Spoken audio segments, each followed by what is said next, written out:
Good evening, one and all.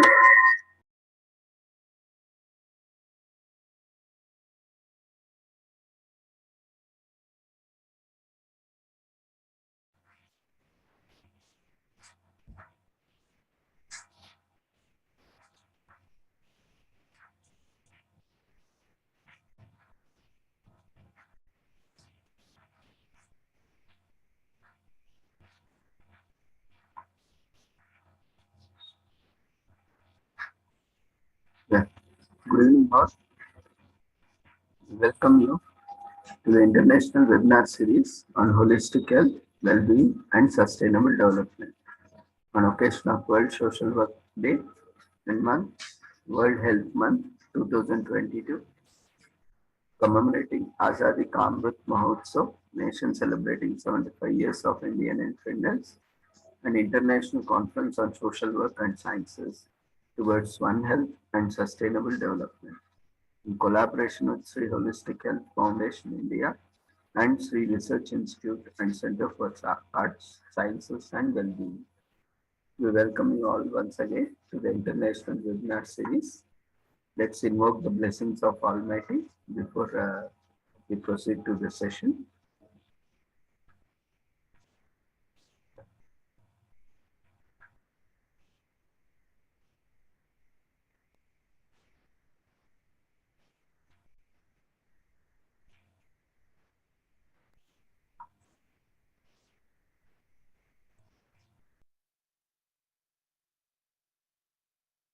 कुरुत्वं कल्याणम् आरोग्यं धनसम्पदः शुभं कुरुत्वं कल्याणम् आरोग्यं धनसम्पदः शत्रुबुद्धिविनाशाय दीपज्योतिर्नमोऽस्तुते दीपज्योतिर्नमोऽस्तुते शुभं कुरुत्वं कल्याणम् आरोग्यं धनसम्पदः शुभं कुरुत्वं कल्याणम् आरोग्यं धनसम्पदः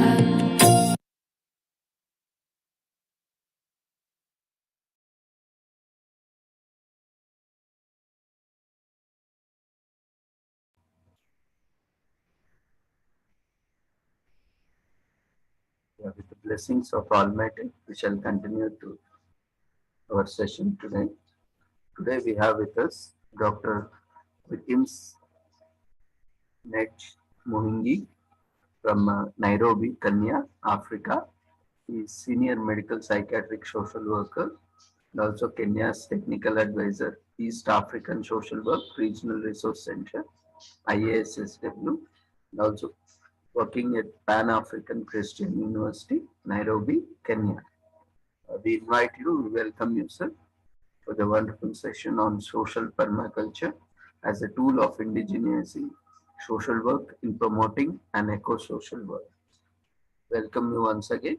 You can unmute yourself, switch on video and start your presentation.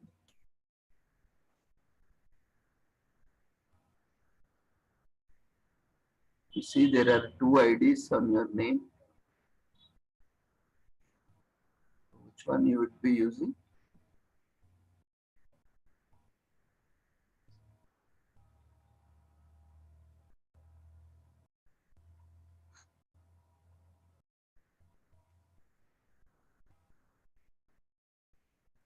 Dr. Mohingi?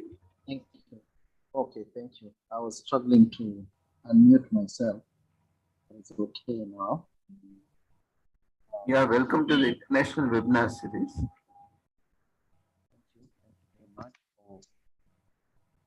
Thank you very much for the invitation. Dr. Wilkins Mohingi, as you said, and I appreciate for the opportunity, having been invited to speak to us on this day as we continue marking the celebration, social work celebration.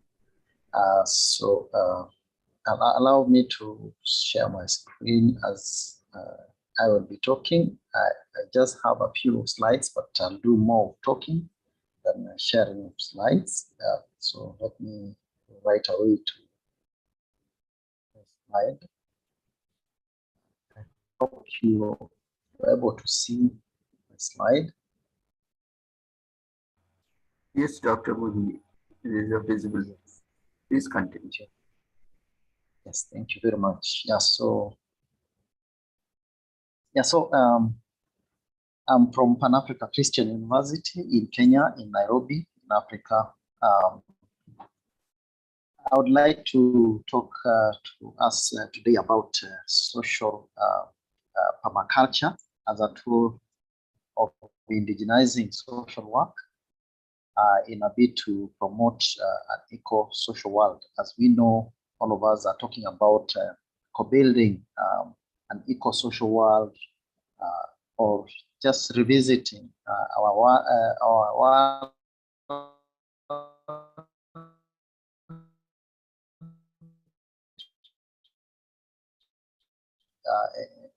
enriching it, looking at interrelations or relationships with I titled my work social permaculture as a tool because there could be many ways of trying to bring back social work to maybe an original version of it, how it was all over the world, in an African setting, Indian setting, and other places. So allow me to pass my greetings. I know in India right now it's evening, but here just slightly after afternoon. Yes, so we are getting into evening. Yeah, we have a difference of I think 2.5 hours. Yes, so let me go right away into my discussions. Yes, so talking about social permaculture, and then I'm trying to just kind of dissect my whole concept, and then maybe now link it to what we are focusing on as social workers, what the world is getting into from a social work point of view globally, that we need to rebuild or to build together, to build a new. It doesn't mean that it's not there. It has been there. Maybe something has happened, but maybe we are not heading towards the right direction. And as you can know, or going by the discussions around the world and all that is happening, everyone is talking about sustainable development, and just from the Bradland report and all the engagements and discussions around sustainability. What I'm presenting on and what our focus is on in social work is really aligned to what sustainable development is all about and what sustainability is all about. So talking about social permaculture as a tool when it comes to building or maybe promoting an eco-social world, I thought it's important just to unpack and look at what exactly social permaculture is, but I thought it's important just to consider this concept of permaculture. Permaculture is from my investigations, reading, and also from the practice, like here within Africa, we look at permaculture as a system of ecological design. Yeah, this is a system which looks at nature as a model. And in social work, we have various models or approaches that we use to guide our practice, to guide our, even in our academia, as we train social workers. So we look at permaculture as an ecological design, which looks to nature as a model. You use nature to maybe build even relationships, to design relationships. And you know, social workers believe a lot in respecting human relationships, and that is one of the core values. So when we have or we embrace a culture or a model or a way of or an approach, how we design our lives, how we live our lives, how we operate, naturally we have a model or an approach to how we go about things. Reading widely, I came across a story of three sisters, or maybe just giving an analogy of that kind.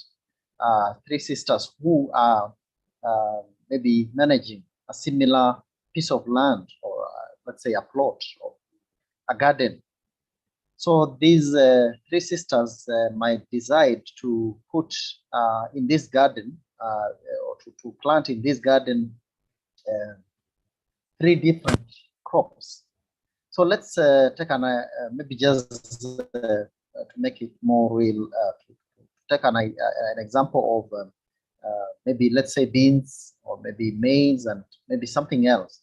So like we understand it from an agricultural point of view, as much as we are talking about social work, there are some crops that could be contributing, maybe helping the other crops to grow better, fixing nitrogen and the rest. So legumes like beans are very helpful, maybe when they're intercropped or planted together with maize and other crops. So if these three sisters are planting three different crops, beans, maize, and maybe another crop, whichever crop it could be.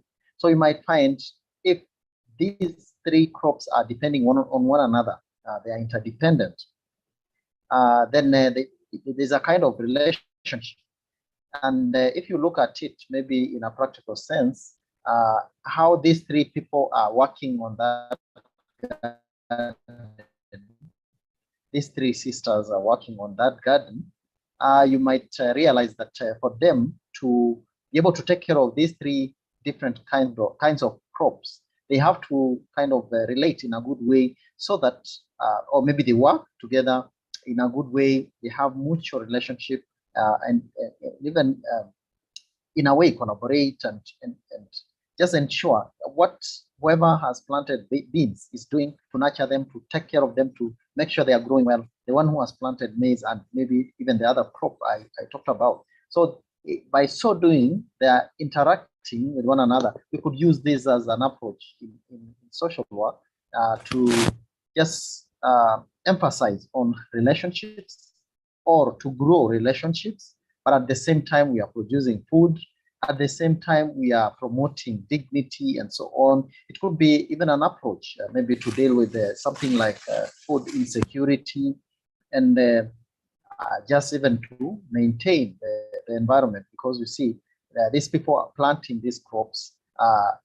That way, they're also contributing to maintaining the beauty of the environment and just contributing to the making the environment green. If you would like to look at it from green social work point of view or environmental social work point of view.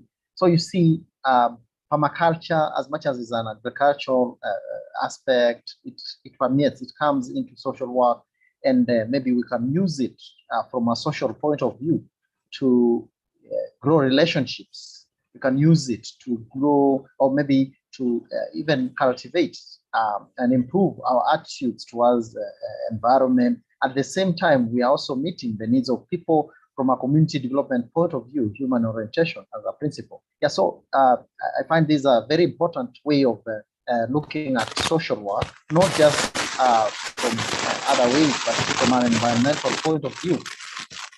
So when I look at permaculture and now bringing in the social aspect, which I call social permaculture, so you see, we are integrating. From what I know about social work, we don't work alone, we work with other people. So we can bring in our contribution, maybe looking at our respect for relationships. At the same time, we are looking at tendering and taking care of environment and so on.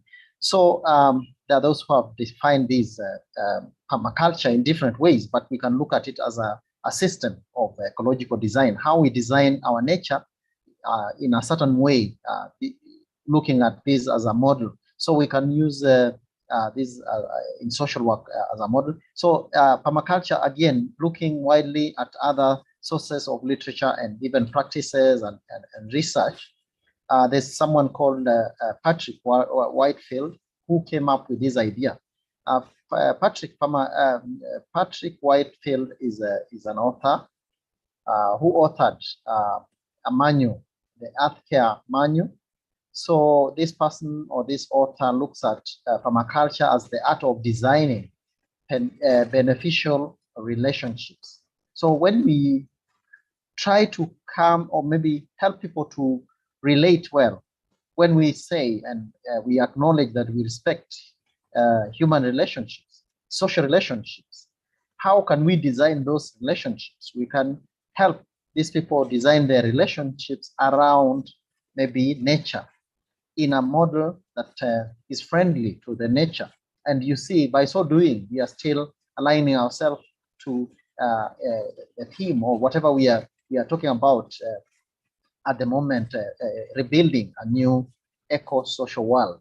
So permaculture, I find it very relevant in indigenizing. Why I talk about indigenization again, the indigenization is just going back or maybe trying to bring in indigenous methods of doing our work and practicing our social work as professionals. So we could easily indigenize our practice, but through enhancing of environment. So indigenization in the sense that we are looking at what are the traditional crops people used to have, or maybe which could still be relevant and very, very much friendly to the environment, even as at the moment, but not forgetting or dropping our eyes from the relationship which we value within our core values.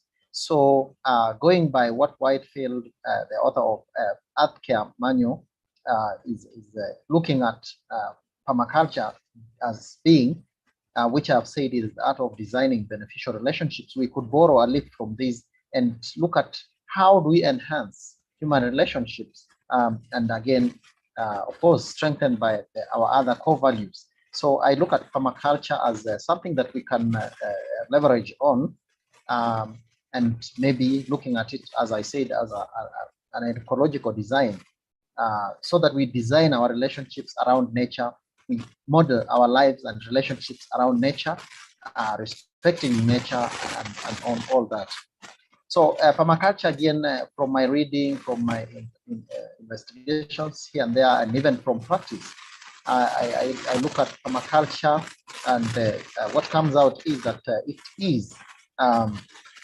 is about, sorry for the type of problem there. Yeah, so it's about food growing, it's about farm management. As I said, these three sisters or three people working on the same farm, planting different crops, forcing them to interact and even to relate very well for them to be able even to take care of these crops together on the same farm. So it's about food production at the same time, it's about farm management. So permaculture, it's something we cannot ignore. I think it's something we need to cultivate and embrace. So when we go straight again, now just making it slightly wider and now bringing in the social aspect, social permaculture, it's about creating a social structure. And when we create social structures that are created to favor beneficial patterns of human behavior. So it's not just about having social structures in place. It's not just about thinking and talking about social relationships. It's not just about talking about social workers respecting human relationships. In which sense? So it's important that as social workers, we look at how do we create social structures, not just for their sake, but those social structures that will be beneficial and that will favor beneficial patterns of human behavior, how we behave around or maybe together with our social networks, our friends, our families, our relatives, our communities within community setups. So for community social workers, they could really ensure these strengthens human relationships in societies. And by so doing, we will be contributing to building an eco-social one. So people say not to be separate. When you look at permaculture, there are arguments, or there is an acknowledgement or recognition of the fact that people are not separate from nature. Sometimes naturalists or maybe people who are maybe environmentalists and the others could consider maybe more nature and maybe not look at nature in the same way, or maybe at the same time how nature interacts with the human beings. But as through my discussion, and as we know, both nature and people interact. So like I was talking about this concept of social, sustainable development, looking at it, the history, all the way from Brundtland's report, all those discussions that have been there, the current sustainable development goals. We don't ignore the social bit because looking at even the social sustainability in general, there's emphasis on the social, there's the emphasis on political, there's emphasis on environment, and even those are some of the pillars. So people cannot be separated or divorced from nature, and they are the same people who even destroy nature. There are other people who talk a lot about even gender issues and equality and so on. So sometimes you find if there is no balance, even in terms of gender, you find maybe women who are, depending on the culture, or maybe like African culture, some African cultures where women are the ones who take care of the home, they're the ones who prepare meals, who cook for the children or nurture and take care of the children, especially at the tender age. And to an extent, you might even find they are also affecting nature, let's say like contributing to deforestation and other issues, and maybe others who are even into industries and so on. So we cannot separate the two. Nature can kill the people, or the people can also kill or destroy or affect nature. So I think other than permaculture, bringing together on this aspect of social and looking at social permaculture as a way of going about and practicing social work, I think it's something that we can bring in and embrace those who are interested in green social work and environmental social work, and what we are calling eco-social work and the eco-social world. Yeah, so when again I try to look at the concept of eco-social world and trying to dissect it and just break it down, I look at this concept as quite encompassing, and maybe just looking at the origin and what discussions have been there, looking at the latest even researches. Yeah, so there are these scholars, Jonas Myers, Francis, and even Rajiv. 2011, there's a scholar who mentions this and says that the social eco-social world, this is actually our latest publication of this year 2022. So this scholar tells us, maybe focusing on the work of these scholars, other scholars, that the eco-social world is the condition of ecological and even social world where human and non-human worlds exist with equal significance. So when we look at even the issues around environmental ethics and so on. So our understanding, when we try to champion this and we are telling people we are co-building eco-social world, and so it's important for us as social workers to really interrogate and think about what exactly do we mean by eco-social world, and what does it entail? What is it encompassing? Yeah, so again, this concept and the whole idea around and behind the eco-social world, I realize is just about maintaining a world that balances ecological and even social considerations, that there is a balance so that we don't really focus more on the social issues. We are looking at gender violence or gender-based violence. We are looking at maybe those cultural, progressive cultural practices, like in Africa, female genital mutilation. We are looking at maybe discrimination, maybe even on the basis of gender, on the basis of age and all that. That one is important, but when we leave this aspect of the ecology, the environment, not the environment, personal environment per se, as Mary Richmond envisioned that maybe discussed about it, but the green environment or the environment where we are living, the environment we are depending on, the plants, the animals, and the likes. So it's about maintaining a balance.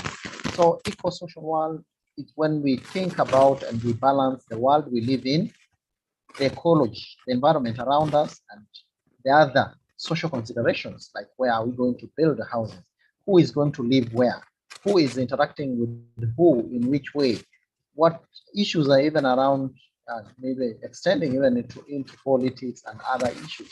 So this is something that we need to look at seriously as we engage, as we talk about eco-social world in this and co-building and being part of social workers taking part and championing for the revitalization and also nurturing and even maintaining and sustaining the environment, because sustainability is about taking care of the environment, not compromising the ability of the future generations from achieving or meeting their needs. The ecology, again, around the concept of eco-social world. The ecology is to us, or maybe ecology consists of all of us. It's about all of us. So it's where we talk about us. Us here should ring a bell in our minds to think about leaving no one behind. So it's not about me, it's not about you, it's not about an individual, it's not about just a group, but it's about everyone. So ecology is about us. Us here, again, I've already said, and maybe just to reiterate, not to leave out the environment, because no human being can exist without the environment. So they cannot be separated. I think I've already mentioned that before. Yeah, so ecology consists of all of us, and existence depends on sustainable interdependence. So again, as we talk about the environment vis-a-vis human beings, environment vis-a-vis, or maybe looking at our interaction with other people, we do not forget the fact that sustainability is important. So how do we depend, on the environment or the ecology? How does the ecology rely on us or depend on us? So sustainable interdependence. So our interdependence, we should think about sustainability for us to be sure that we are going to achieve an eco-social world, which will not end today, which will not end tomorrow, but will live forever, or will be sustained for future generations. So globally, there are principles based on profit and profit maximization. So many people nowadays, we are living in a capitalistic world where people are looking at, what do I benefit from this? What am I getting from this? What is in it for me? In Africa here, I've had such statements, and I know even beyond Africa. So people are quick to ask how they are benefiting. People are quick to maximize.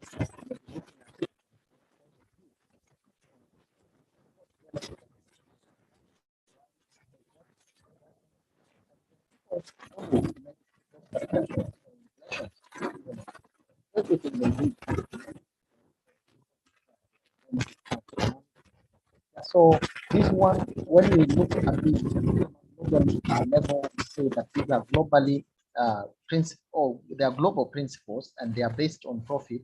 So this has really affected and continues to affect the ecological tenants and the interrelatedness and the interdependence. So we need to quickly fix this. As much as we look at the profits, as much as we want to maximize on the profit, but we have continued drumming this fact to the people we are serving, the communities we are dealing with, to everywhere we are practicing, we are teaching, we are researching. We need to emphasize on the fact that it's important to maximize on profits, but we should not risk, we should not weaken our relationship with the environment, or we should not affect the environment that we are depending on.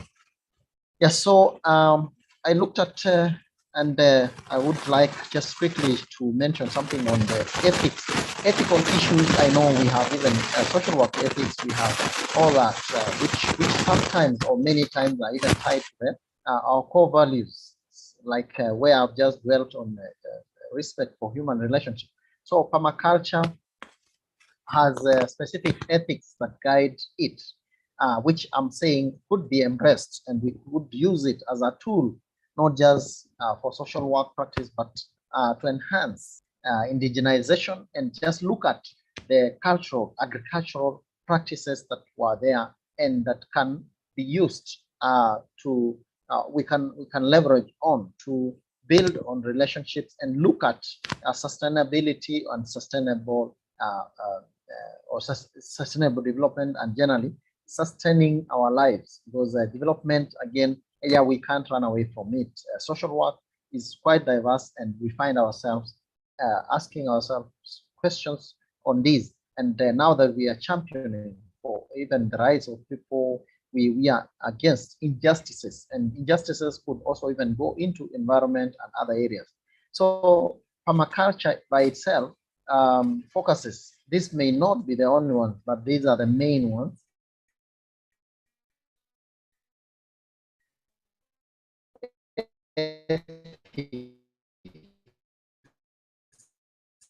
That guide practice of and even maybe a way of designing.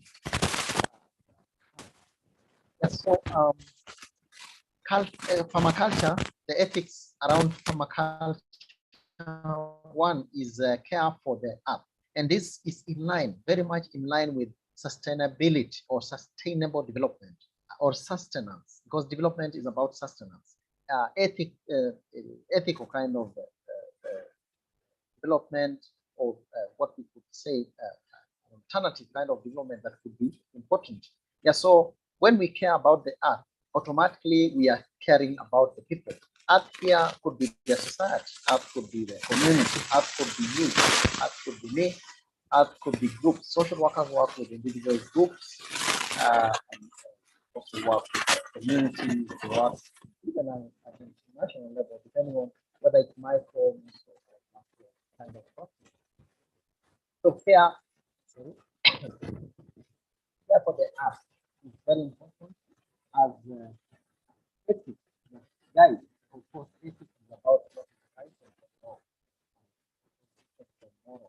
So we also practice ethically, which we just highlight these ethics. So our initiatives, our interventions as social workers need to be guided by ethics, and the ethics should be around or thinking about the earth. Earth here, you're thinking about the people, you're thinking about the environment, you're thinking about the animals and everything around. Yes, then the people within the earth, within the communities, within every other part where people are, because we champion for people. As much as our focus is usually on people, of course, we are interested in the environment. So the people here, it depends on where you are and how where you're practicing, because the social workers in UK, other places, they will call these people service users. In Kenya here, we use the word client. If someone is practicing maybe within a health setup, they will talk about patients. But of course, for social workers, we emphasize on people more than the patients. So we need to take care of people, but we are looking at this from an environmental lens, because here we are focusing more on social world. So the care for people should be our concern, just like it is a concern of permaculture around the ethics. Then the other one is the care for future, and the care for the future is about fair share. Yeah, when you engage in an initiative, as we maximize on profits and reduce costs, any initiative, in any ventures we engage in, we need always to think about and to care about the future. And that is now a good place for sustainability, sustenance, where I talked about their thinking about the ability of future generations meeting their needs. So, and in a fair way. Yeah, so that is very much a concern for permaculture and permacultural practices. Yes, there are key questions that we could just ask ourselves and think about and interrogate. Any initiative, whatever we engage in as social workers, it's important to think about what impact does our initiative, what impact does our service or what we engage in have on environment. And as I said, among the pillars of sustainability, environment cannot be left out. And environment here meaning where we reside, where we live, where we operate from, not necessarily the space, but including the animals, including the people around, including the nature that we are operating in, which I already said we cannot separate ourselves or divorce ourselves from. So it's important, this is an important question for us as we engage with our clients, as we engage with the service users, as we engage with people we are serving, just to know whether whatever we are engaging or leading them through, whether it's affecting the environment or not. And if it does, to what extent? And what can we do? What solutions do we have for this so that we don't affect the environment? Again, we can ask ourselves about resources. Yeah, what resources to be used? When we think about resources, of course, we could also, in a small way, be answering the question of profit maximization or maybe cost benefit analysis that I talked about. Because if we are using resources, we should also be thinking, like I have said, ethics around permaculture is talking. It is thinking about. It's questioning ethics. One of the ethics is about future. Yeah, so we are concerned about future. So we are asking ourselves, what are the resources to be used? Resources may not necessarily mean natural or maybe sand or stones or the environment, the green, the plants. It may also mean people. People are a resource. So we cannot avoid, we cannot fail to talk about resources or think about resources. So what are the resources to be used in our ventures, in our initiatives and all that? And then we could also ask ourselves whether our initiatives will empower communities. Well, I know empowerment is it's a big thing. Of course, looking at our strength we have, and because in social work, again, we use a strength-based approach. We look at the strength and the resources that are there, and then we see how best to help these communities. Empowerment may also vary in the sense that we may be looking at empowering them, maybe economically, financially. We may be looking at empowering these people, yes, financially through education or educating them, building their capacity. So empowerment is a big, or it's a great concept that we should think about seriously. Yeah, I think these are key questions. So lastly, before I conclude, I could talk about strategies. How do we co-build an eco-social world? There are many strategies that could be used, that are being used by social workers, and not necessarily social workers, but also other people. So we could talk about policies, the social policies or public policies, general policies. Social workers are engaged and contribute and take part in policy development, policy formulation, policy analysis. So policies could be used as our strategies as social workers to build a new eco-social world. Yeah, we could be part of those who are setting the agenda. We could be part of those who are implementing. We could be part of any part of maybe even the policy formulation cycle. We could take part and be very instrumental in this. The other one is about awareness creation.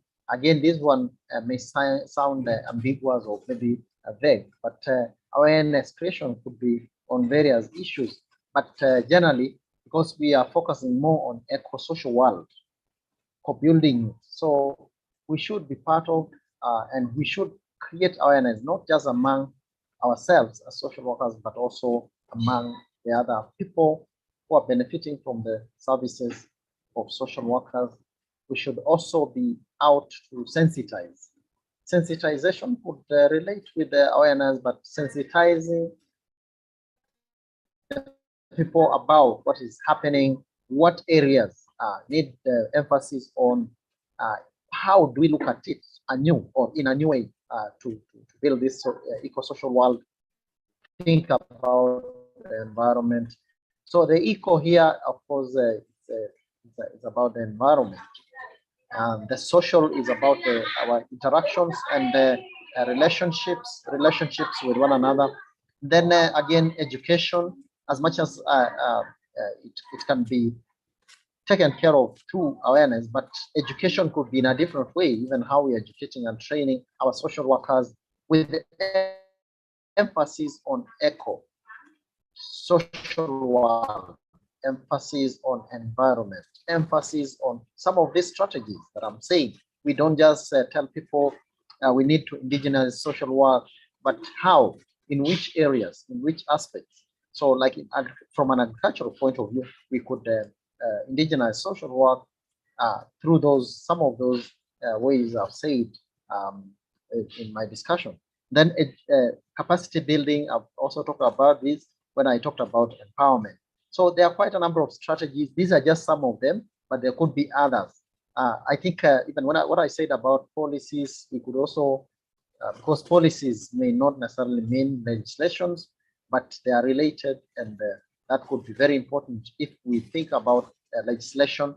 And I see, of course, many countries now are going that direction. Many continents are going the direction of legislating social work, and not only social work, but social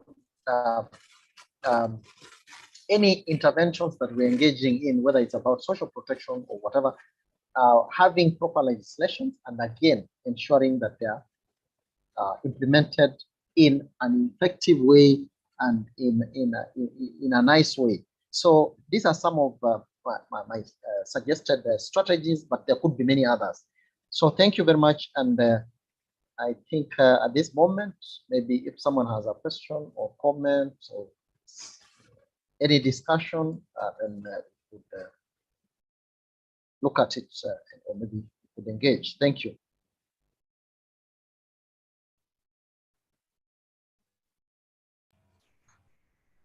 Thank you, Dr.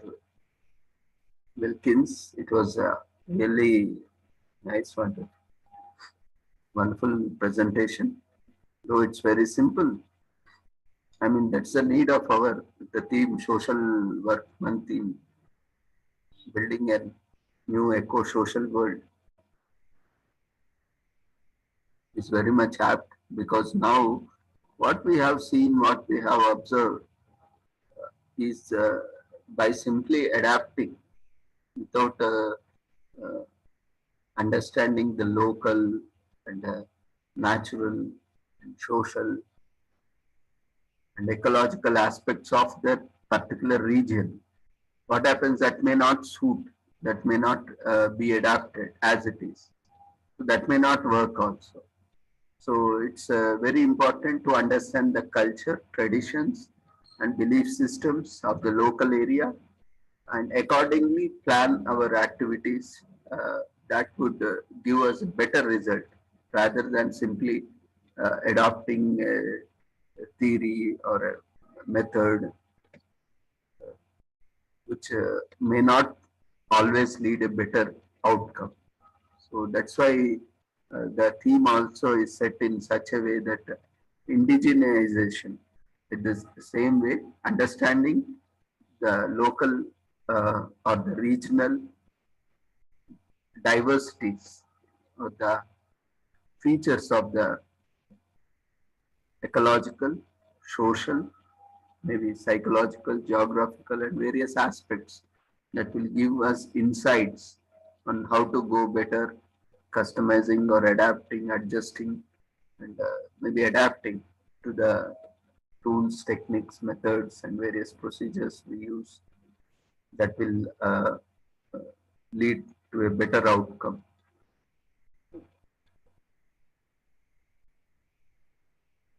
So participants, if you have any queries, you can unmute yourself, or you can put in chat box, or you can raise your hand so that we can unmute.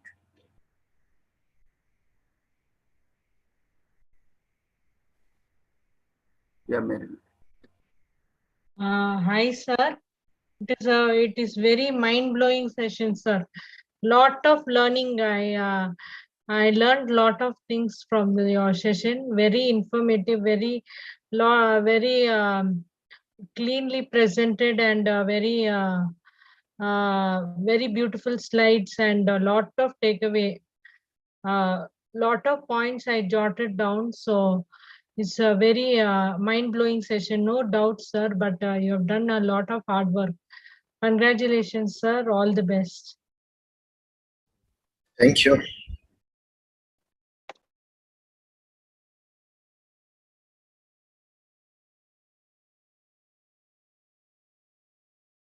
Thank you, ma'am. Anyone else have any query? You can put in chat box if you have any comments, observations, or you can raise your hand, or you can unmute yourself.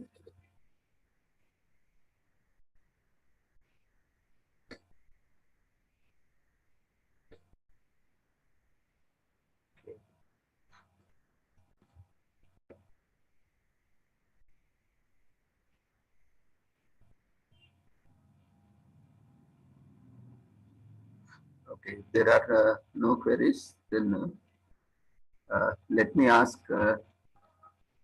one query. Dr. Mohangi? Yes, I can hear. So how do we see, I mean, you have done a wonderful presentation. How do you see the differences, how we can fill the gaps between the models, different models, or an eco-social model, or an indigenous eco-social model? How do you see what would be the various differences, and how we are looking forward to address these issues, especially when with respect to your country? How you understand? Can you Okay, just thank you. light on that? Yeah. Okay, thank you. Yeah. Just like I said, I looked at social permaculture, where I was saying I'm looking at a concept of agriculture. Then this agriculture is about nature, is about taking care of nature. And then I'm bringing in this concept that we are learning about social work, about how important it is for people to relate. So how can we use, because developing countries are largely agricultural. If they are largely agricultural, there are some agricultural practices that they are using or methods. And through that, could we build on to whatever concepts we are getting from either the West or whichever other countries, or whatever we are saying as social workers in our training? How can we use this concept, for example, specifically on relationship, and in bringing it into the practice of agriculture, but at the same time, how these people can relate with one another as they contribute to production of food, as they contribute to taking care of the environment, as they contribute to even taking care of their future generations, taking care of their children. You see, these are poor people who may not understand even the concepts and all these discussions and the theories we are talking about, but they understand that they can take care of plants, they understand agriculture. So like in Kenya, we have various communities, community-based organizations that deal with maybe women or young people, to teach them on how to plant crops, how to produce food using or maybe adopting the previous or the traditional methods, which I'm referring to as indigenizing. So for them, for us, like for me as a social worker, I know I'm inculcating that spirit of relationship, interacting or relating with others well, but at the same time, we are meeting the needs of these people. At the same time, we are taking care of the future generation because we are maintaining the environment. So there are various organizations in Kenya that are training women or empowering women. For example, in a place like Kipia, in the Samburu women and many other places, especially in the rural setup, where they are, social workers and even community developers are capitalizing on agricultural practices to help people improve their livelihoods. But at the same time, I'm also saying we could leverage on that.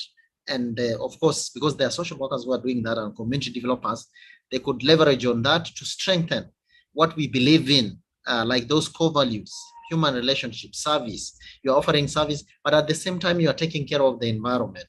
So we are talking about, yes, these new discussions that are coming up, because sometimes I find social workers just coming up with a very good theme and talking about, yes, new eco-social world or maybe human relationship, but how does it trickle down into what people understand?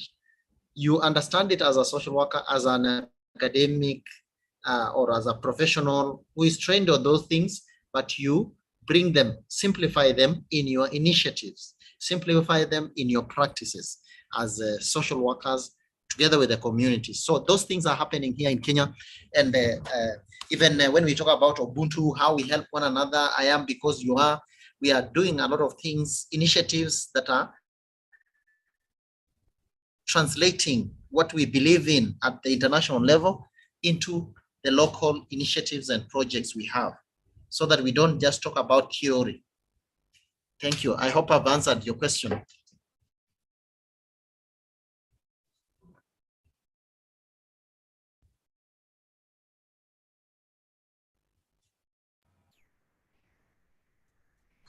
Yeah, thank you. I have finished.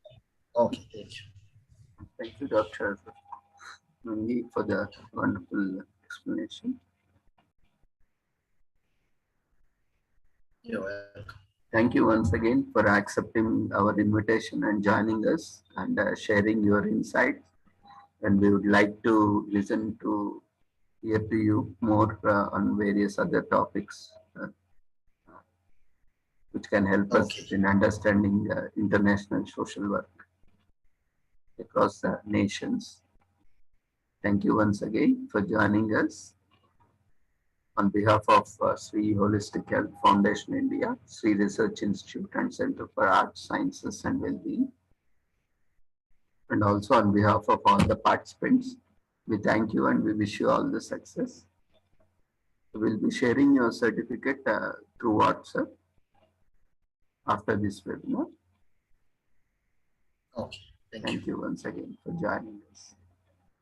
Thank you. Okay. Okay, goodbye.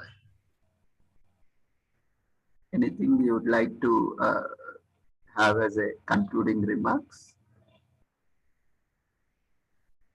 Oh, for me, yeah. My concluding remarks would just be that the fact that, like I've said,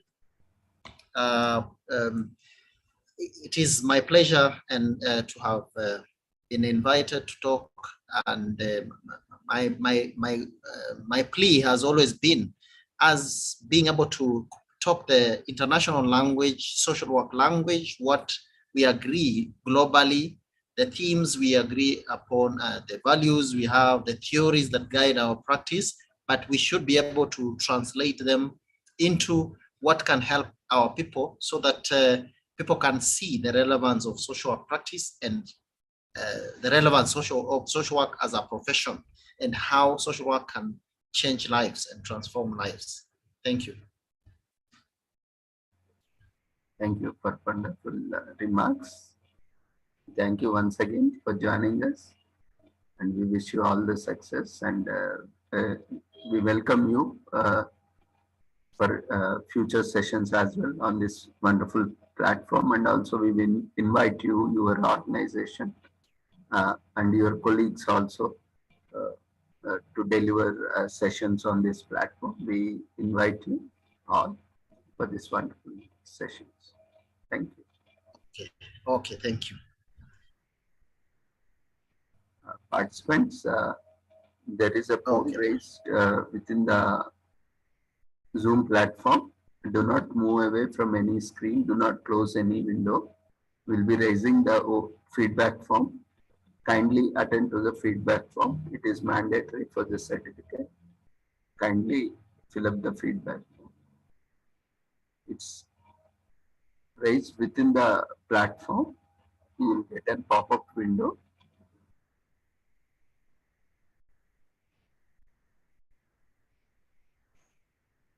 Do not close or do not move away from Zoom window. Yeah, we have launched the poll, overall feedback form. Kindly everyone attend to the poll.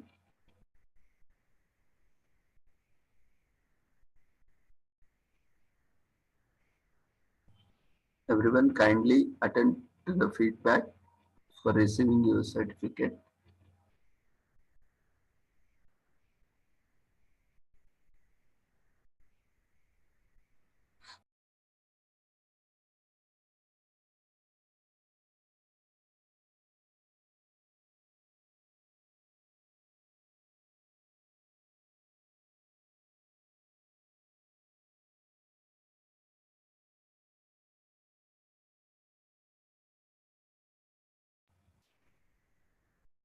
Everyone kindly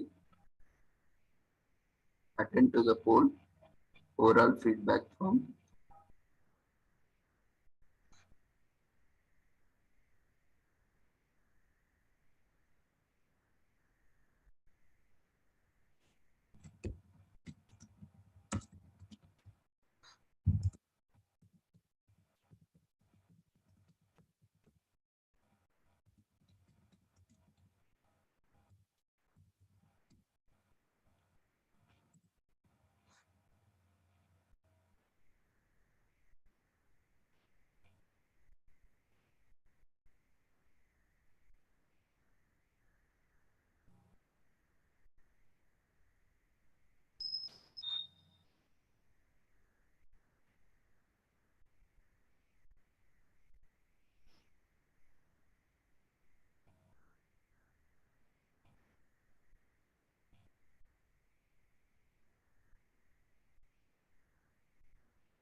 All the participants are requested to fill the overall feedback form within the Zoom platform. No link will be shared or is available. So this is the only form.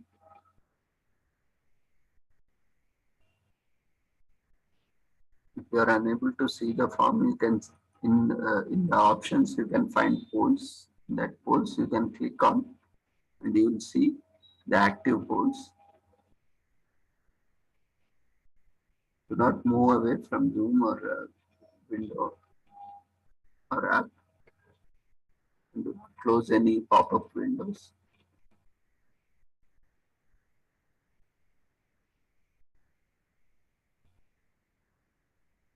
Everyone quickly fill up the form.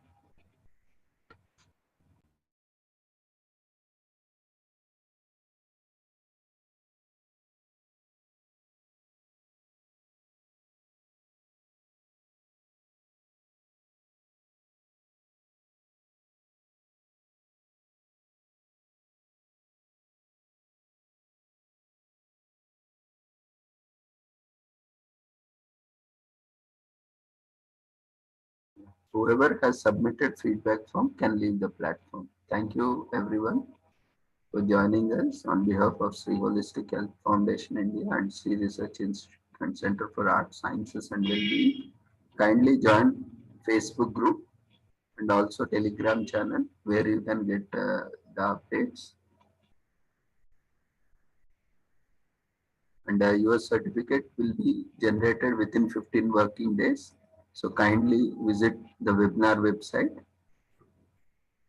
for certificate within 15 working days. If you still don't see, then you can always contact us if you are eligible to receive certificate. To be eligible, you need to attend all the sessions. I mean, this is single session, so you need to attend complete session. You have to be registered. If not, if you have not yet registered, you can find the link in the message. You can register now and also provide the feedback.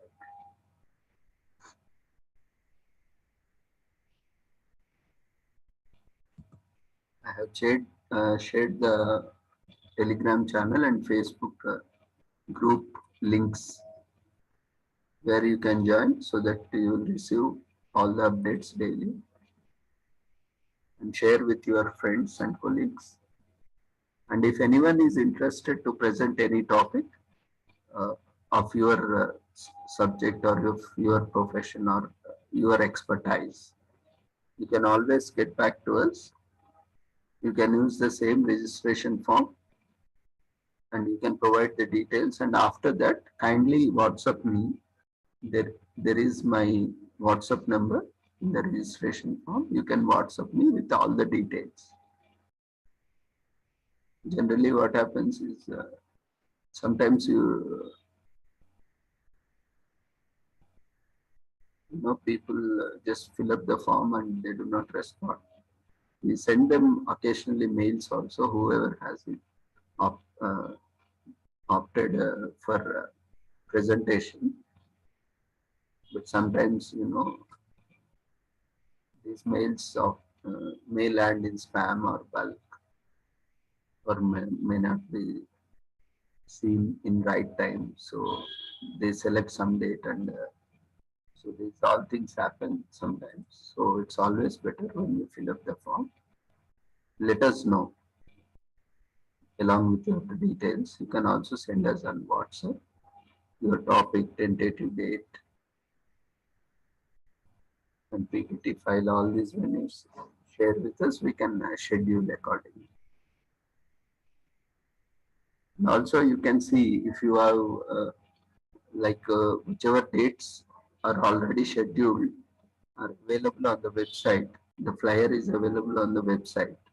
So if you don't see any flyer on the date or any date mentioned in the website, so that means that date is available. So you can be prepared for that. That's why let us know on WhatsApp also after filling the form, so that we can also confirm that and update it also on website.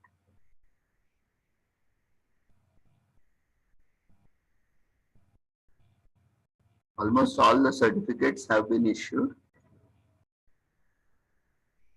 And be careful, many people, what we observed is, we are sharing both the registration form and as well as the feedback form, because some people, some of us directly join and without registration. So because registration is mandatory, so we are sharing for the convenience of all our friends, we are sharing both the links. I think some people are only registering the using the registration form or missing the feedback form. Something is happening there. So sometimes some of our friends get back to me saying that they have registered, they have filled the registration form but not feedback form. So be careful. First, fill up the feedback form, and if you have not registered, then you can fill up the registration form also, or keep both the forms open and fill up the forms. But now anyway, we have given away with that feedback links. Now we are taking attendance is automatically recorded in Zoom platform, and feedback is also automatically taken in the Zoom platform itself. Now from now onwards, we will be taking the attendance as well as feedback both in Zoom platform itself. There will be no link. Once the platform is closed, the forms are also closed automatically. We cannot share any link. There is no link actually.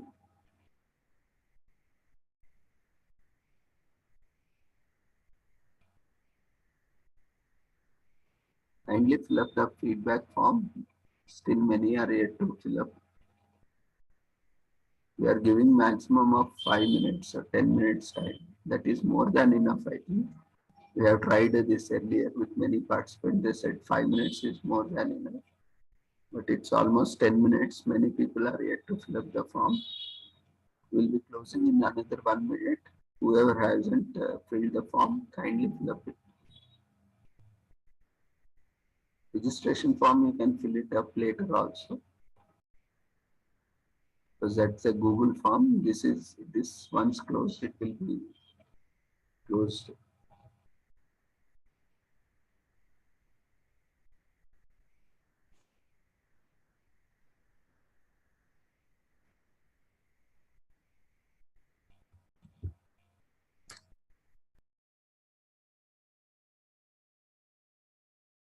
Whoever has filled the form can leave the webinar platform. And whoever has not filled, kindly fill up the form. We'll be closing in another 1 minute.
Thank you everyone for joining us. We are closing the meeting. See you all tomorrow at the same time with different topic and different speaker. Take care. Good night.